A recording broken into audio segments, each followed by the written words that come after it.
Hello everybody, today we are looking at this guy right here. This is the iFi hip-dac-2. Now you might be saying, didn't you already do the hip-dac? Yes, this is the version 2 of it. And you can tell it's the version 2 because this one is orange. And that's basically the only way you're going to be able to tell that this is the version 2 until you turn it on and listen to it. As you can see, it's got the same ports in the back, the C for charging and this recessed port for the input. You have your 3.5 and your 4.4 millimeter plug. You have that same flask body.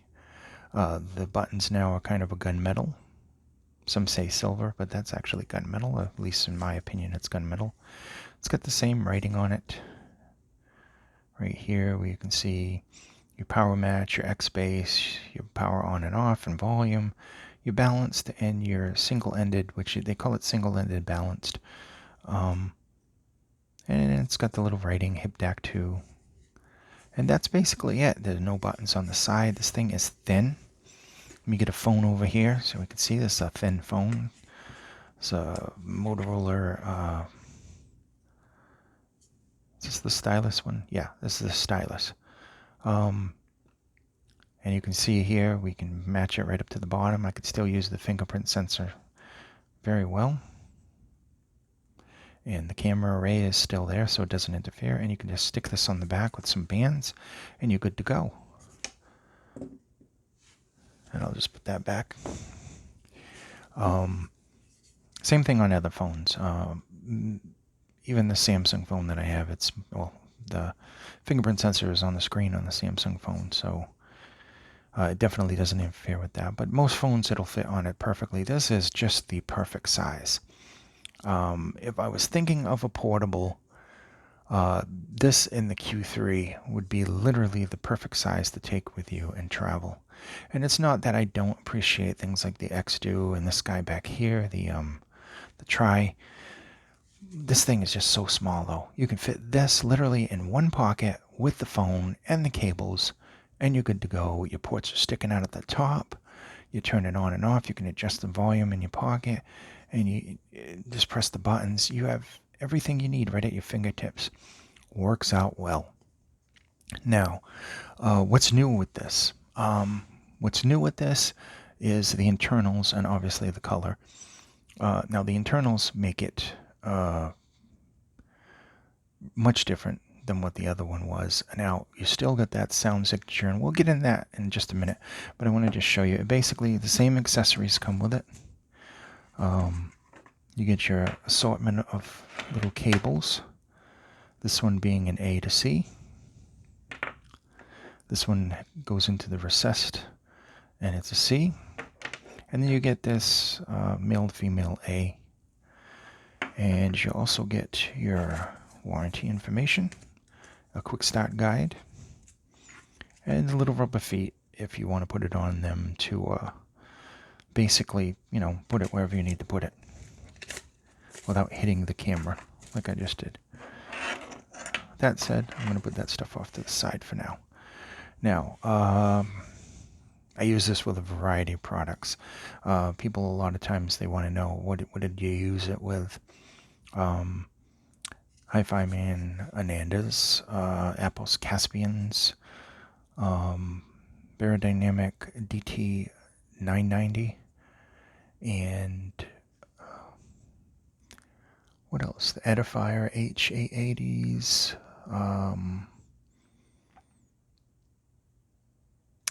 AKG M220s and 240s, and just a variety of other headphones. I'm not going to go through the whole list, but basically when something new comes in, I'm like a little kid and I'm pulling out all the headphones, popping them on this, listening to them.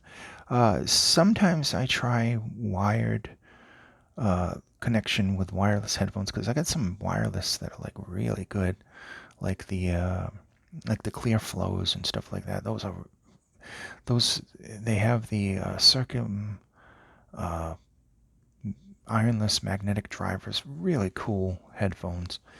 But for the most part, I throw the big guns at them. I throw like the Anandas, I throw the HE400Is, the Caspians, Fostix T50RP Mayflower mod and the Fostix T50RP Deconi with an argon mod, which is a Deconi Ultra Blue. If you ever want to make them, get some Deconi Blues, send them off to argon to get modded, and make yourself a pair of Ultra Blues.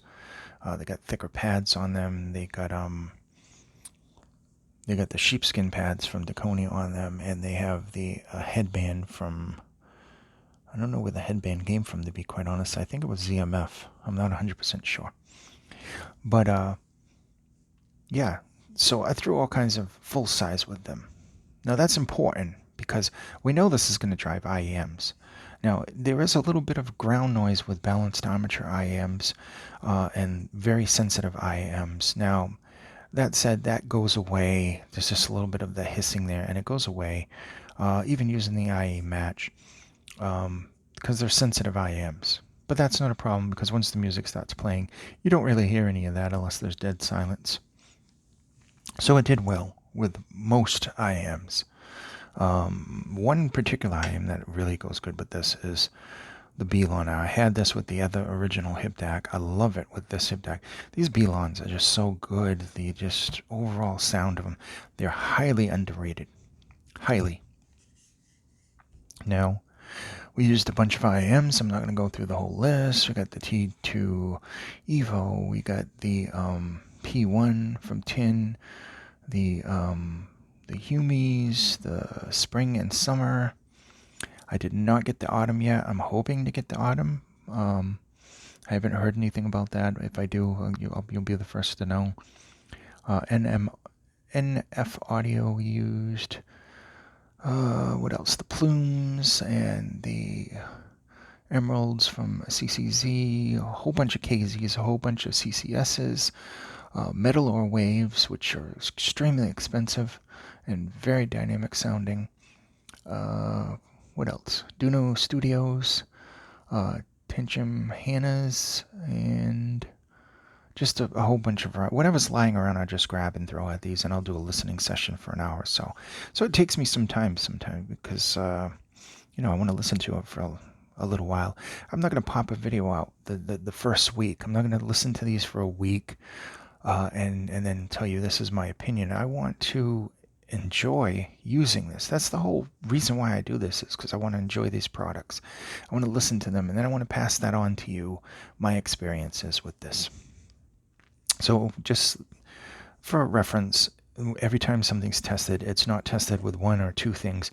It's tested with dozens of things in both categories, headphones and that. Even some on-ears, which I have a few on-ears, like the Barrett Dynamics. I have on-ears, and I also have the Koss Porta-Pros and Grado E-Series, the X80s, that I don't bring out too often. But when something new comes in, I just gotta throw everything at it to test it, because I don't know what you have. So I'm gonna test it with as large of a variety, open, closed, semi-open, IEMs, and even earbuds. We got the Moondrops, the two different Moondrops here. We got the I'm thinking of a bunch of them. We got the KB Air. We got quite a bit of earbuds. I do tend to use those, even though I'm not a big earbud person. I have quite a few of different ones in my collection, ranging from like extremely expensive to just the really, really cheap ones, including the Monks, which are phenomenal. So this has got the Burr Brown True Native DSD 1793 chip.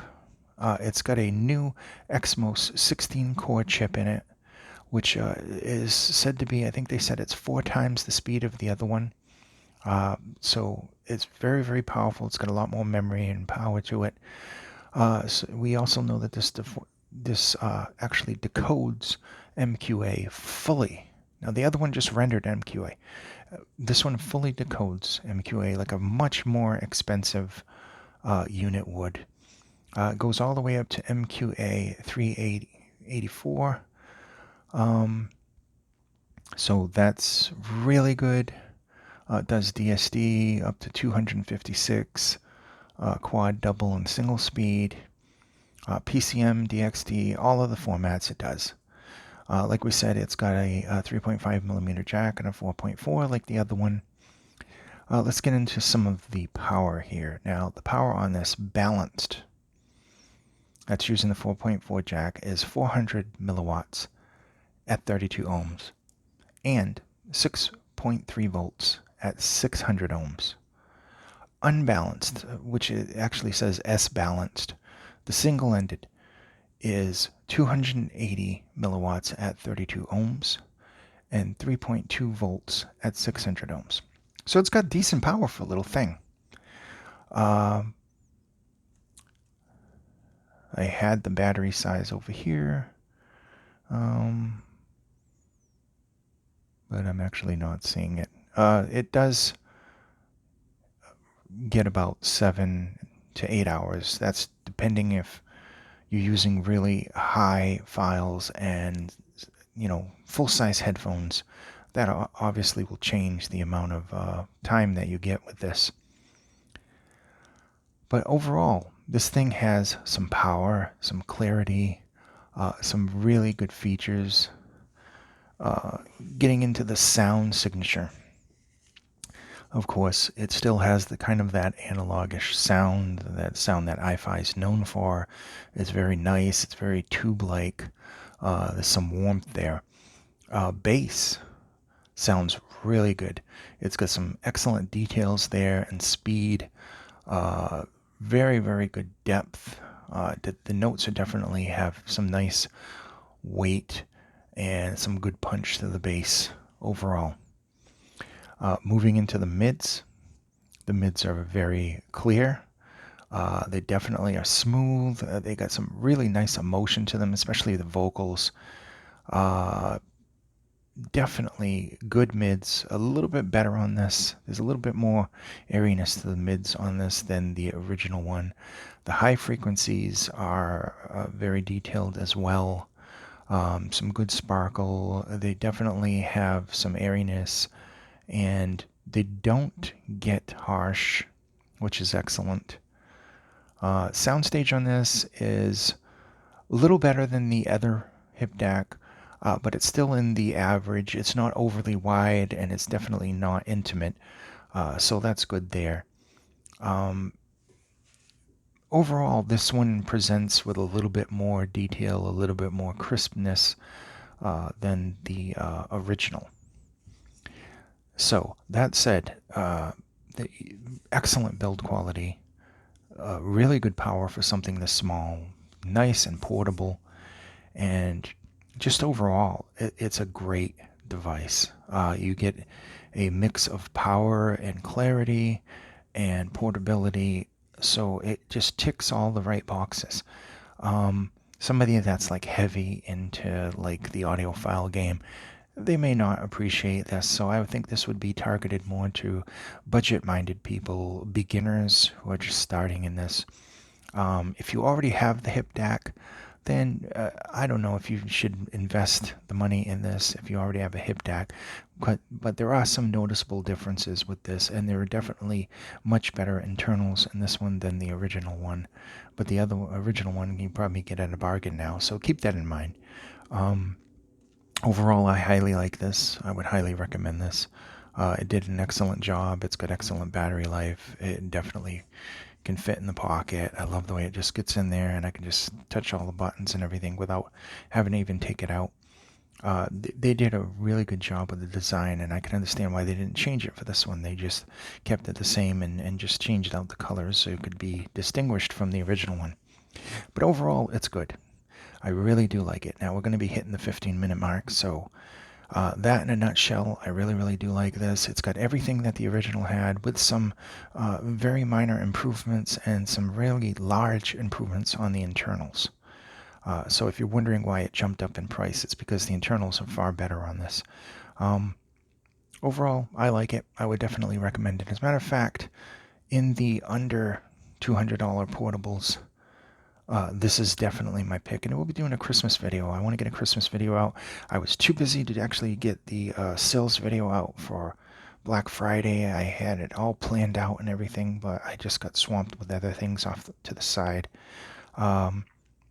So we'll get the Christmas video out, and this was definitely one of the lower price budget ones in the lineup. It'll be a tie probably for IEMs, at least, between this and the Q3, because they're both excellent with IEMs. But this one can do a little bit more. This one's got a little bit more power than that one. And just overall, it's just a really nice, fun listening session with this as well. So thanks so much for watching. I hope this has been informative, and I will see you somewhere out on the internet. Be safe.